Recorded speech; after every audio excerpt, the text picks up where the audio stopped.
80 жашка таяп калган Садырбек ата остеохондроз оорусунан жабыркап, мындан улам 2 операцияны баштан өткөргөн. Эми минтип бат-баттан ооруканага каттап, ак халатчандардын текшерүүсүнөн өтүп турууга аргасыз. Бирок ардагердин 7,5 миң сом пенсиясы дары-дармегине жетпей, ал эми дарыгерлер болсо өз билген бааларын коюп жатат дейт шаар тургуну. Мына мен 48 жыл иштедим производстводо. Эмне таптым? Темселеп, пенсия кошпосо 2 жылдан бери. Дарын бардын эң арзан дарысы 405 сомдон. 1000 сом, 800 сом. Мына мен антином болуп тиги бир ичкен дарым, бир капсула, 2 капсула болот экен. 860тан. Канча миң акча? Болгонун баарын сатып бүттүм. Ушундай болсун, жөкпөт карап атса. Чындыгында эле саламаттык сактоо системасында коррупция гүлдөп жатканы жакында өткөн коллегиянын жүрүшүндө да айтылды. Алынган маалыматтар боюнча акыркы 7 айда эле 30дан ашуун коррупциялык иштер аныкталып, ак халатчандардын кызматтык абалдан кыянаттык менен пайдалануусу боюнча 17, пара алуу боюнча 1, менчиктештирип алуу же мыйзамсыз коротуу беренеси боюнча 2 факты катталган. Бирок врачтардын мындай жоруктары көнүмүш адатка айланганы менен бир дагы медицина кызматкерлерине байланыштуу иштер сотко жеткен учур катталбаптыр.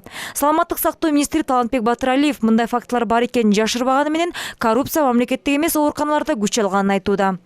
Айрыкча коррупция жеке менчик ооруканаларда күч алууда. Мен бул багыттагы мекемелердин болушуна каршы эмесмин. Бирок бейтаптарды мамлекеттик ооруканадан жеке менчик жайларга которгон учурларда ал адамдын абалы начарлап баштаса, кайрадан мамлекеттик мекемелерге жиберишет. Бул дагы коррупциянын бар экенинен кабар берип турат. Ошол эле жайлар бейтаптардан акча алып жатышат. Бирок саламаттык сактоо министри Талантбек Батыралиевдин коррупция менен күрөшүүгө болгон аракетин сынга алгандар да бар. Адистердин айтымында атка минер жакында эле медициналык мекемелердин жетекчилерин кызматка сынак аркылуу алуу ыкмасын жоюп салган экен. Бул коррупцияга жол ачат деп эсептейт Бурулма Кембаева. Эң биринчиден бул жанагы саламаттык сактоонун организацияларынын жетекчилери конкурс менен алыныш керек. Ачык айрым конкурс менен алынып, мөөнөтү өткөндө ротация болуп туруш керек да. Ал эң биринчи коррупцияга каршы жасалган кадам жасаш керек да. Эми бул келген биздин жаңы министрибиз мырза ошол конкурсный отборду кайра жоготуп атпайбы? Көп жылдан бери ошого жаңыдан эми баштап аткан да. Анткени буга дайыма тозголду көп.